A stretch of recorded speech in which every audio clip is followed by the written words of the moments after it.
በአዲስ ምዕራፍ ለተሻለ ነገ በሚል ሲከበር የቆየው 50ኛ ዓመት የፌዴራል ቤቶች ኮርፖሬሽን በዛሬው ዕለት የማጠቃለያ መርሃ ግብሩ ተካሂዷል። በምስረታ በዓሉ አከባበር ወቅት የኮርፖሬሽኑን ጉዞ የሚያወሱ ፕሮግራሞች የተሰናዱበት ሲሆን ከውስንነቶች በመማር ጥንካሬዎችን ለማስቀጠል የሚያስችሉ ግንዛቤዎችም ተፈጥረውበታል። ለምን ዓላማ ነው ተቋቋሙ?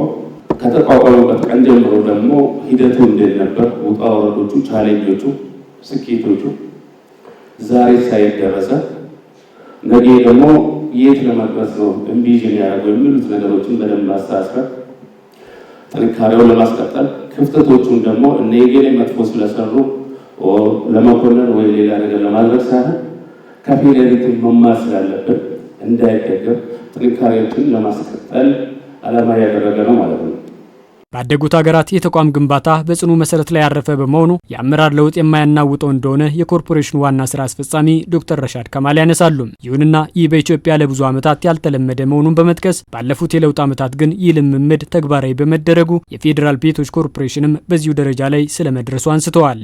ሲስተም ነው ተቋሙ ገነባው የሚለው ነገር የጠቅላይ ሚኒስትራችን አቋም እኛ እንደ ኮርፖሬሽን አይደለም ራሳችን የምናየው ማለት ነው። ለሀገር ተቋም መገንባት ተቋም ሲባል ደግሞ ምን አይነት ፓራሜትር አለው የተሟላ ቁመና ያለው በማንኛውም ጊዜ ረሻድ ቢሄድ አሁን ሌላ ሰው ሚስተር ዋይ ቢመጣ መስራት የሚችል አሁን ካለበት ፕላስ የሚያደርግ ወደኋላ እንዲመለስ አይደለም የሚፈልገው። ይህንን ዋቅ የሚጋሩት የቀድሞ የፌዴራል ቤቶች ኮርፖሬሽን ዋና ስራ አስፈጻሚ አምባሳደር ተፈሪ ፍቅሬ ለኮርፖሬሽኑ ስር ነቀል የሪፎርም እርምጃ ስለመደረጉም ያነሳሉ። የነበሩ ውጣ ውረዶችን አስቀምጠዋል።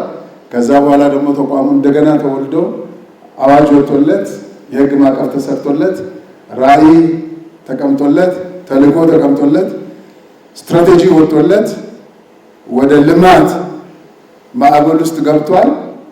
የተረዳሁትና የመጨረሻ ደስ ያለኝ ነገር ምንድነው? ሁሉም እንደያቀሙ ውስጥ ሲፍጨረጨርና ጥረት ሲያደርግን የነበረው አሁን ግን ህያው ወደሆነ ኢንስቲትዩሽናል ሌቭል ደርሷል።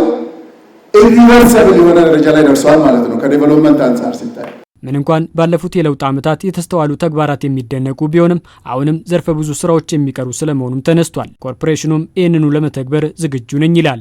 ለወደፊት የሚጠበቀው በጣም እጅግ ብዙ ነገር ነው።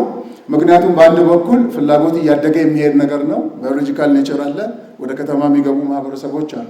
በሌላ በኩል ደግሞ እንደገና ቻሌንጁ ምንድነው? ለዚሁ እያደገ ለሚሄደው ፍላጎት አቅርቦት ደግሞ ክሪቲካል ኢምፖርታንት ነው። ለቀጣይ ብዙ ነገር አስበናል። እስካሁን የረዳቸው የአመራሮችም የግል ካምፓኒዎችም ኮንትራክተሮችም አማካሪዎችም የኔጋው አሳይመንት ነው የሚበልጠው። የእኛ ተቋም ደግሞ የህዝብ ተቋም ነው። ቤዚክ ሁማኒቲስ ነው ሶልቭ የምናደርገው። አሁን እስካሁን ከረዳችን ይበልጥ ነገ ከጎናችን ልትቆሙ ልታበረታቱን፣ አይዞ ልትሉን በእውቀታችሁ በገንዘባችሁ ሁሉ ሊተራጁን ይገባል። በማጠቃለያ መርሃ ግብሩ ከምስረታ ጀምሮ ኮርፖሬሽኑን በአመራርነት ለመሩት እውቅና የተሰጠ ሲሆን ፋና ሚዲያ ኮርፖሬሽንን ጨምሮ ለፕሮግራሙ ስኬት ሚናቸውን ለተወጡ የተለያዩ ተቋማትም ምስጋናና እውቅና ተሰጥቷል።